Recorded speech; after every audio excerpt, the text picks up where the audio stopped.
A black man saved the judge from his burning car. A story that will leave you stunned. What happens halfway through completely changes the ending. We'd love to know where you're watching this video from, so let us know in the comments.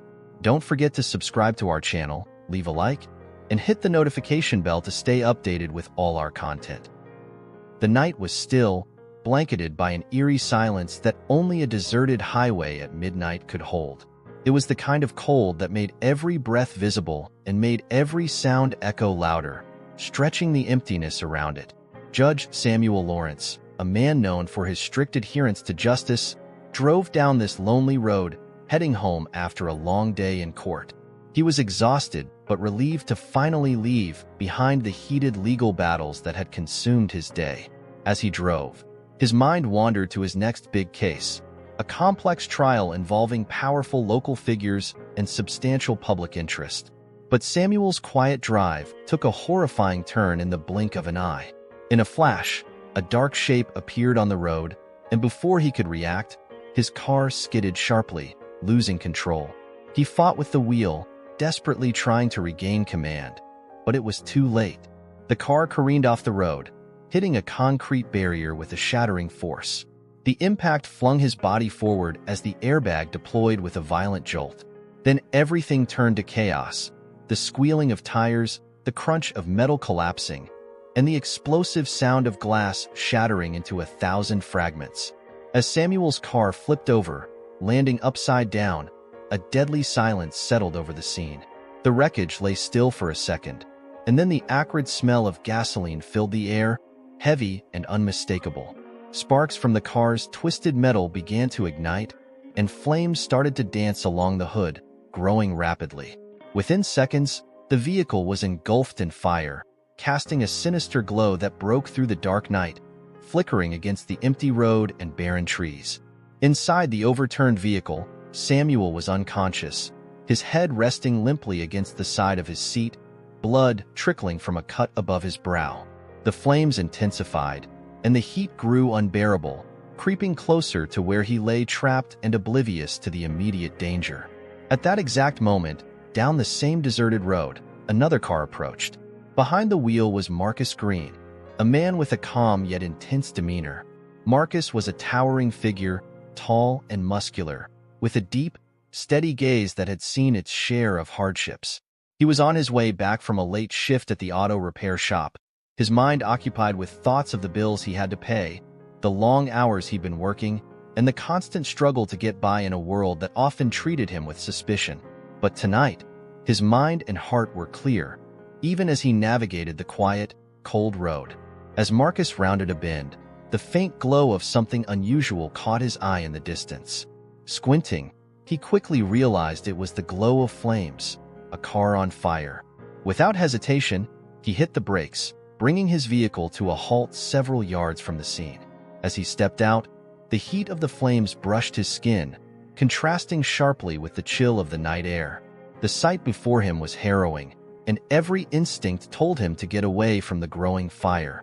But something stronger, a deep-seated sense of duty and bravery, urged him forward. With urgency pulsing through his veins, Marcus approached the wreckage. The intense heat was almost unbearable as he neared the driver's side, but through the smoke, he could make out the faint outline of a man slumped over in the seat. He knew every second counted. Ignoring the danger, Marcus glanced around, his eyes scanning for anything that might help him pry open the damaged door. His gaze landed on a thick metal rod lying on the ground nearby, likely a piece of debris from the collision. He grabbed it, his hands gripping tightly, and wedged it between the door and the car frame, pushing with every ounce of strength he had. With a grunt and a fierce determination, he managed to break the door free. The acrid smoke burned his lungs, and the flames licked dangerously close. But he leaned into the car, grabbing the unconscious man by his shoulders and pulling him out with a firm yet careful grip.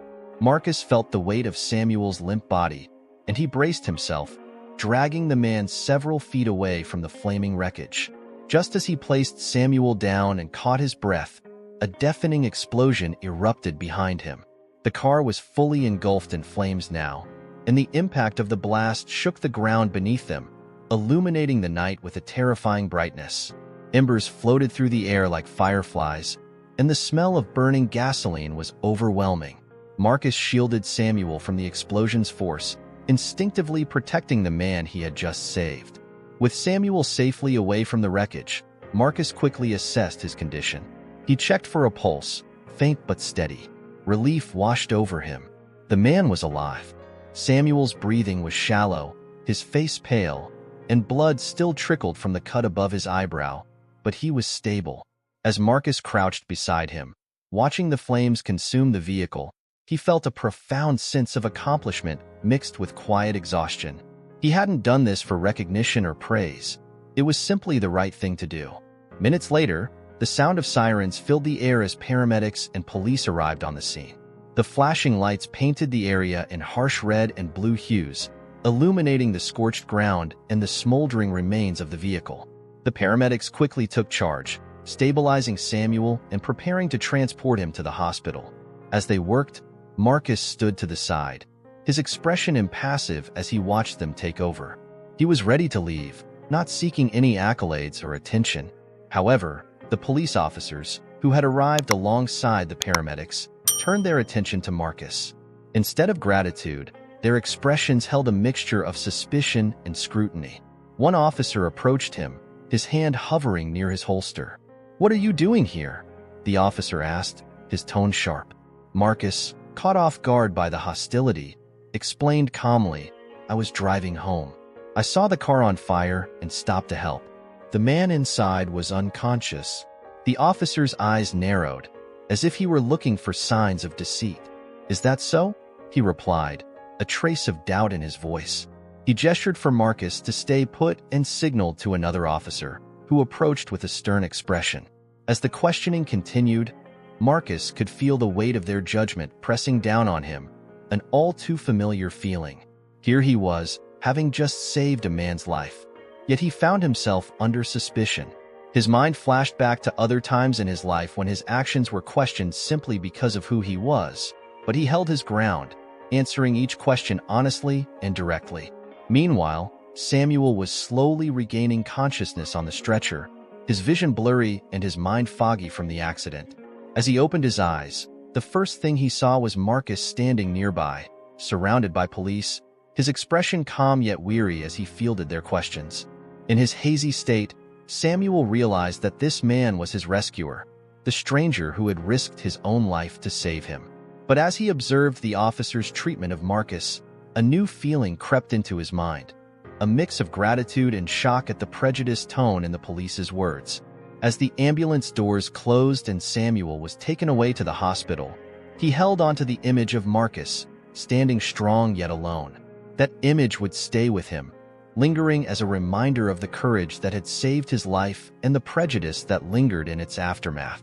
Little did he know that this encounter would mark the beginning of a journey that would challenge his beliefs, expose dangerous secrets, and bind him and Marcus in a fight for justice far beyond the flames of that midnight collision. The next day, news of the judge's accident was the talk of the city, especially after Samuel's gratitude went public. He described his rescuer with admiration and respect, unaware of the man's identity, as Marcus had left shortly after. Compelled by the incident, Samuel contacted his longtime friend, Officer Karen Myers, to personally thank the man who saved him.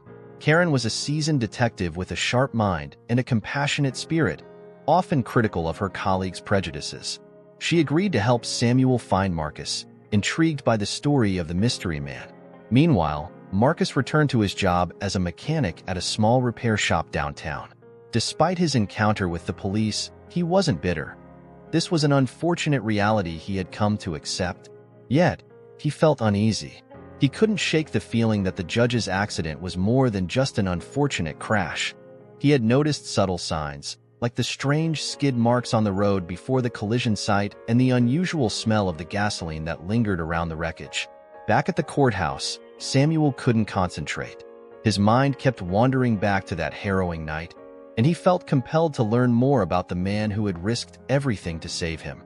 He discovered that Marcus had indeed been treated unfairly and resolved to correct the situation. After all, he was not only a judge but a person with a sense of honor. Unbeknownst to him, Karen had also been thinking about the details of the crash. She pulled up the accident report, her instincts suggesting that there was more to the story.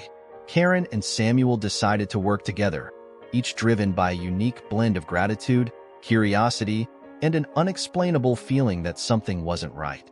Little did they know, this alliance would unravel a mystery far beyond their understanding.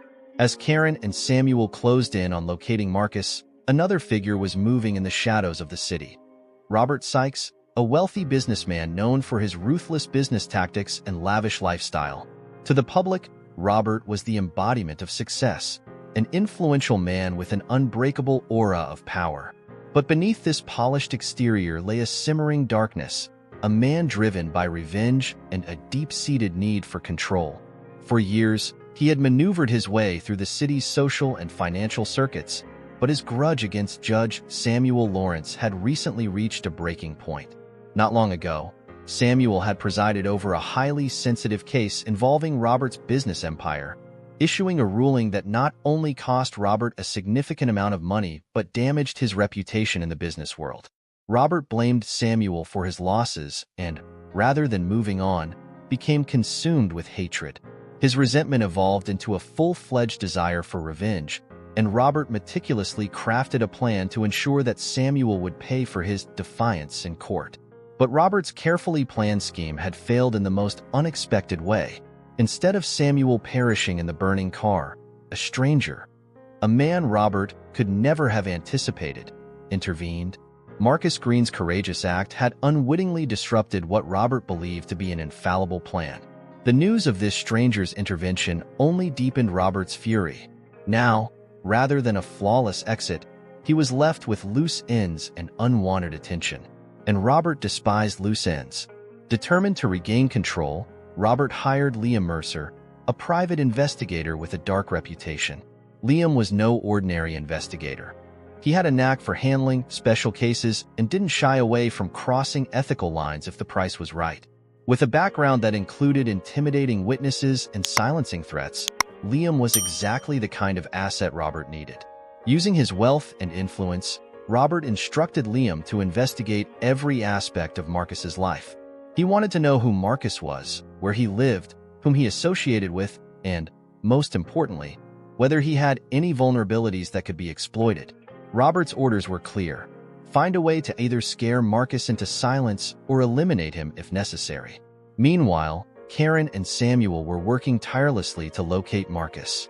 Driven by gratitude and curiosity, they tracked down a contact at the small auto repair shop where Marcus worked.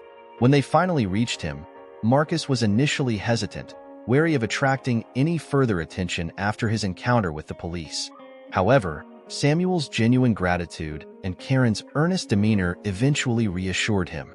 There was something authentic in Samuel's expression, a look of sincere admiration that Marcus wasn't used to seeing. Karen, with her perceptive gaze, seemed like an ally who understood the struggles he had faced. During their meeting, Marcus revealed something that left Karen and Samuel both intrigued and concerned. As he rescued Samuel from the burning car, he had noticed peculiar details at the crash site. He explained that the skid marks on the road seemed unusual, almost as if the vehicle had been forced into a spin. Furthermore, the smell of the gasoline was unusually strong, almost as if it had been tampered with to ignite more easily. These observations, shared by someone with no vested interest in Samuel's life, began to paint a chilling picture. Marcus's account suggested that this wasn't an accident. It was a deliberate attempt on Samuel's life. Karen's instincts as a detective kicked in, and the possibility of foul play became impossible to ignore. The hypothesis of an attempted murder became increasingly plausible, and Marcus's observations served as the catalyst for her to dig deeper. She quietly began her own investigation, combing through the police reports, analyzing the crash details, and looking into Samuel's recent cases for any possible motives. It wasn't long before she stumbled upon a name that raised red flags: Robert Sykes. Karen remembered Robert's reaction in court after Samuel's ruling, his thinly veiled threats and obvious disdain. He had made no effort to conceal his frustration, and it was clear that he had taken Samuel's judgment personally. In fact, Robert's reaction had been so intense that Karen could now easily imagine him resorting to darker means of retaliation. When Karen shared her suspicions about Robert with Samuel and Marcus, they began to realize the depth of the danger they were in. Robert wasn't just a disgruntled businessman. He was someone who wouldn't hesitate to use every tool at his disposal, legal or otherwise, to achieve his goals. Karen advised caution, fearing for everyone's safety, but Marcus, whose life had already been upended by his brave decision to intervene that night, was steadfast. He couldn't turn his back now, not when the truth was so close to being uncovered. On the other side of the city, in a luxurious office adorned with polished marble and floor-to-ceiling windows, Robert received the first of Liam's reports on Marcus. Each detail revealed only heightened Robert's disdain for the man who had dared to thwart his plans. To him, Marcus was merely a nuisance, a dispensable pawn who had, by sheer chance, altered the course of what should have been a seamless outcome. But now, armed with Liam's findings, Robert believed he had the tools necessary to neutralize Marcus once and for all. And so, a dangerous game of manipulation and power began to unfold. Karen, Samuel, and Marcus formed an unlikely alliance, bound by their pursuit of justice and the truth, while Robert, relentless and vengeful, prepared to retaliate with every weapon he had. Each of them knew that the path ahead was fraught with peril and that a single misstep could mean disaster. And as they moved forward, an ominous tension filled the air, with everyone acutely aware that they were on a collision course with someone who had nothing left to lose. As Karen's suspicions about Robert Sykes grew, she began meticulously combing through every detail surrounding the night of Samuel's accident. Her instincts told her that the crash was no mere accident and that Robert, given his animosity towards Samuel, was a likely suspect.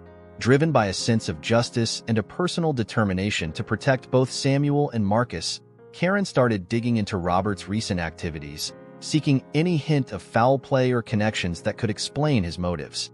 Karen spent hours analyzing the police reports and reviewing footage from nearby traffic cameras, hoping for some clue. One night, after piecing together fragments of evidence, she stumbled upon a new lead. Robert had hired a private investigator, Liam Mercer, a name that immediately set off alarms. Liam was known in certain circles for his unconventional methods. His reputation was infamous among detectives and law enforcement for taking jobs that skirted the line between legal and criminal. Liam's involvement was no coincidence. It confirmed Karen's worst suspicions that Robert was not merely holding a grudge, but actively plotting against Samuel. Karen, realizing the stakes were higher than she initially thought, called an emergency meeting with Samuel and Marcus. They met in a quiet, dimly lit diner on the outskirts of town to discuss their findings. Over mugs of steaming coffee, she revealed her suspicions about Liam Mercer and laid out the evidence she had gathered so far. As they listened, Marcus clenched his fists, angered that someone would go to such lengths to destroy another person. Samuel, however, was more pensive, his mind racing through the legal implications and the deeper betrayal within his own circle. Samuel, now convinced that his life had been deliberately targeted, shared his own recent experiences of subtle intimidation. Colleagues at the courthouse had been hinting that he should take a leave of absence, and he'd even received anonymous phone calls urging him to drop any thoughts of pursuing his own investigation into the crash. Initially, he had dismissed these as mere coincidences, but now, with Karen's revelations, he realized they were part of a much larger plot to silence him. As the night wore on, Marcus, Karen, and Samuel began discussing possible motives. Samuel recounted his last interaction with Robert in the courtroom, remembering the businessman's barely concealed fury when the verdict was announced. Robert had made veiled threats, muttering under his breath as he left the courtroom, words that seemed meaningless then but now resonated with a menacing clarity. Their conversation turned to the specifics of the crash. Marcus, whose keen eyes had picked up on unusual details that night, recounted the strange skid marks leading to the barrier where Samuel's car had veered off. He described the overpowering smell of gasoline and the way it clung to the air in a way he'd never encountered before, almost as if it had been manipulated to be more flammable. The team realized these elements pointed to a premeditated act, a setup intended to ensure that Samuel's accident looked like a tragic mishap rather than a deliberate attack. Karen's next move was clear. She needed to gather more evidence on Robert, but she knew that taking on someone as powerful as him was dangerous. His connections extended far beyond the business world, reaching into the realm of local politics and law enforcement, making him nearly untouchable. To confront a man like Robert would require not only undeniable evidence, but also a carefully crafted strategy that wouldn't expose them to further harm. The group's conversation was interrupted when Karen's phone buzzed with a new message. It was from an informant she had in the police department, someone who often helped her in cases requiring delicate handling. The message was simple but urgent. Be careful. Liam Mercer's watching you. A chill settled over the table as they absorbed the gravity of the warning. Liam was not just observing from a distance. He was actively monitoring their every move. The realization added a layer of danger, as they understood they were up against not just Robert's wealth and influence, but also a highly skilled enforcer who would stop at nothing to keep Robert's secrets buried. Despite the escalating risks, Samuel suggested they press on with their investigation. His confidence stemmed from his unshakable belief in justice and the rule of law. He couldn't bear the thought of retreating when he was so close to exposing a man whose actions represented everything he had spent his career fighting against. Karen, while cautious, respected Samuel's resolve and agreed to continue, albeit with increased caution. In the following days, Karen began working in the shadows, accessing confidential records and reaching out to trusted contacts who could provide information without arousing suspicion. Each piece of evidence she gathered added to the growing picture of Robert's criminal activities. She uncovered multiple shell companies under his name, indicating money laundering operations and tax evasion schemes. More concerningly, she found legal documents signed off by another judge, someone she knew from Samuel's circle. Judge Thomas Garrett, an older, well-respected figure who had long been considered untouchable. This discovery shocked both Karen and Samuel. Judge Garrett had mentored Samuel early in his career, and the idea that he was somehow involved in Robert's schemes was unfathomable. Samuel struggled to accept that someone he had looked up to for years could be part of a conspiracy that extended into his own life. But the evidence was clear. Robert and Garrett had an arrangement, one that allowed Robert to maneuver through legal loopholes while Garrett quietly approved his operations. This connection added a layer of complexity to the case, as they now faced not just a rogue businessman but a network of corruption that reached into the judicial system itself. Realizing they needed more help, Karen contacted Luis Hernandez, a retired detective who had worked on some of the city's most complex cases. Luis was a skilled investigator, known for his sharp instincts and loyalty to those he trusted. Karen explained the situation in detail, and after hearing about Robert's influence and the web of corruption, Luis agreed to help. He understood the risks, but he also recognized the importance of bringing someone like Robert to justice. In a matter of days, Luis uncovered more of Robert's illegal activities. He found evidence linking Robert to multiple bribery cases and discovered that Robert's financial empire was teetering on the edge of collapse. The failed plot to kill Samuel wasn't just about revenge. It was a desperate attempt to eliminate someone who could have exposed Robert's financial vulnerabilities. As the pieces of the puzzle began to fall into place, Karen, Samuel, Marcus, and Luis understood that they were closer to the truth than ever before. Yet, with each revelation came an increased sense of danger. They were now confronting not only a vengeful businessman but a corrupt network capable of silencing dissent through intimidation and violence. Unbeknownst to them, Robert was growing increasingly aware of their investigation.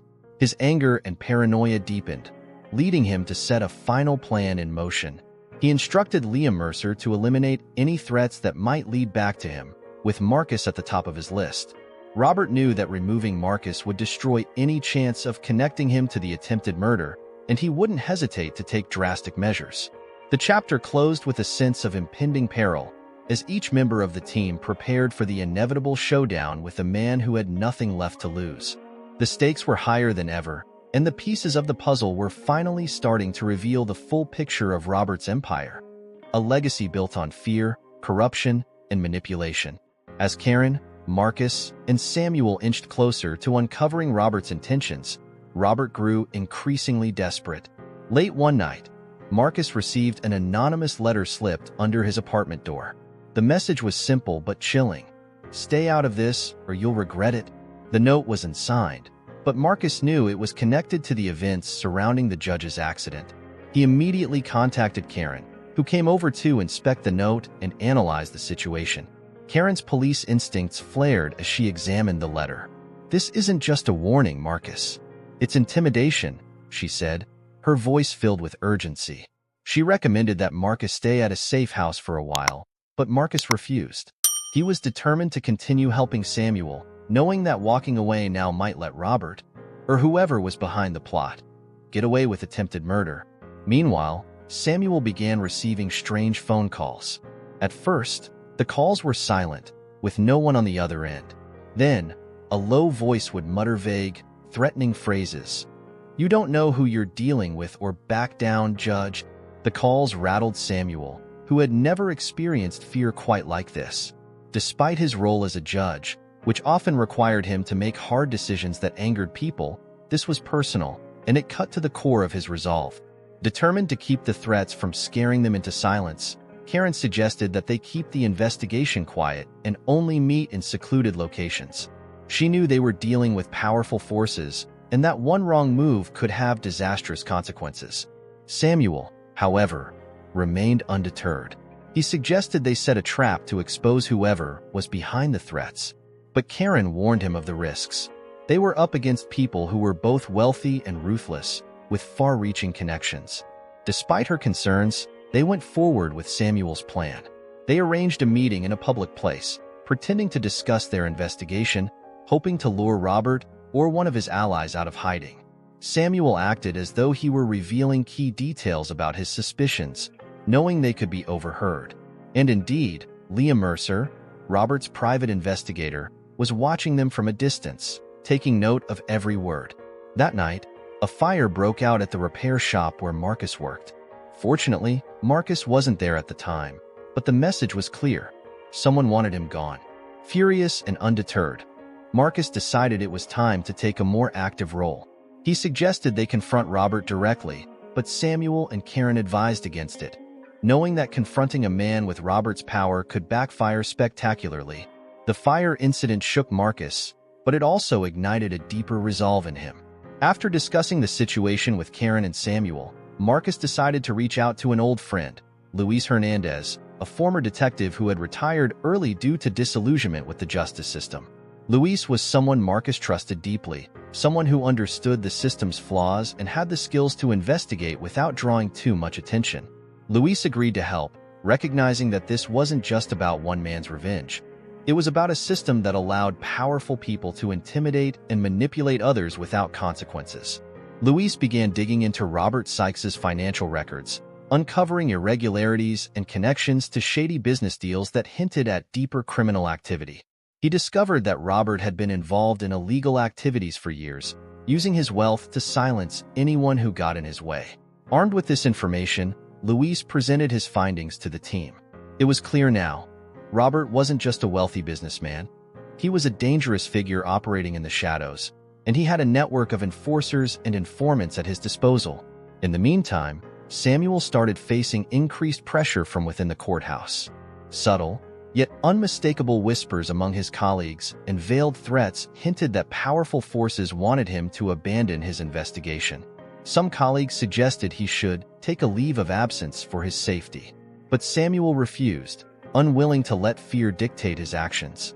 He had already come too far, and stepping back now would mean giving in to corruption and intimidation. The team's efforts began to bear fruit. Luis uncovered evidence that Robert had a corrupt judge on his payroll who had been aiding his illegal activities for years. This judge had been instrumental in dismissing key cases that would have otherwise exposed Robert's operations. The revelation left Samuel in shock. He knew this judge personally, someone he had once considered a mentor and trusted figure in the judiciary. This betrayal fueled his determination even more. The fight was no longer just about his accident. It was about exposing corruption that went deeper than he could have ever imagined. As they closed in on Robert, Karen found herself increasingly concerned for Marcus's safety. Despite his courage, she knew Robert's men wouldn't hesitate to harm him if they saw him as a threat. In a rare moment of vulnerability, Karen urged Marcus to reconsider his involvement. She admitted her fear of losing him and how much his bravery had affected her. Their bond deepened as they shared their fears and dreams, finding strength in each other's resolve. With Luis's help, the team gathered enough evidence to file a complaint against Robert, aiming to involve the authorities discreetly. But just as they prepared to go public, Liam Mercer, Robert's private investigator, confronted Marcus one evening. Liam was no ordinary investigator. He had a criminal background and a knack for silencing threats. In their confrontation, Liam warned Marcus to drop the case, making it clear that he would face consequences if he continued. Despite Liam's threats, Marcus stood his ground. His defiance led to a physical altercation, where Marcus narrowly escaped, sustaining injuries in the process. Karen and Samuel were horrified by Liam's aggression. Realizing that Robert's desperation was reaching new heights, they arranged for Marcus to stay in a safer location while they prepared their next move, determined not to let fear break their spirit. Finally, after weeks of digging, Karen, Luis, and Samuel gathered enough evidence to expose Robert's corruption. They scheduled a press conference, carefully coordinating with trusted media sources to reveal Robert's crimes. But just before the conference, Samuel received another anonymous call, warning him that there would be consequences if he proceeded. For the first time, Samuel felt the weight of the threat fully. But Marcus, still recovering from his injuries, urged him to go forward, reminding him that they couldn't back down now. The press conference went as planned, and the revelations about Robert's illegal activities and connections shocked the city. Robert, desperate to protect himself, decided to take matters into his own hands. He ordered Liam to handle Marcus permanently, thinking that silencing him would erase the evidence of his involvement in the crash. Liam cornered Marcus in an isolated warehouse, intending to eliminate him once and for all. But Marcus, despite his injuries, fought back with a resilience born of survival. The two engaged in a fierce struggle, each blow echoing through the warehouse as Marcus defended himself. Just when it seemed that Liam had the upper hand, Karen and Samuel arrived, having anticipated Robert's plan. Together, they managed to subdue Liam, securing him and gathering more evidence to bring Robert to justice. Robert, now fully exposed and with no more allies, was arrested. His empire crumbled, his reputation destroyed, and his influence shattered. Marcus, Samuel, and Karen finally felt a sense of justice, though they knew the scars from this journey would remain. In the aftermath, Samuel received a visit from a young man, a face he recognized but couldn't quite place. The man introduced himself as Ethan, Robert's estranged son. Ethan revealed a startling twist. Robert had orchestrated Samuel's accident not just out of revenge, but because of a hidden family secret. Ethan explained that Robert had been hiding an affair from years ago, one that had led to Samuel's birth. Samuel and Ethan were half-brothers, a fact that Robert had concealed for decades to protect his wealth and reputation. The revelation left Samuel in shock as he struggled to reconcile the truth. Marcus and Karen stood by him, offering support as he processed the knowledge that his near-death experience had been orchestrated by his own estranged family. The journey had changed them all, leaving each with newfound understanding and respect.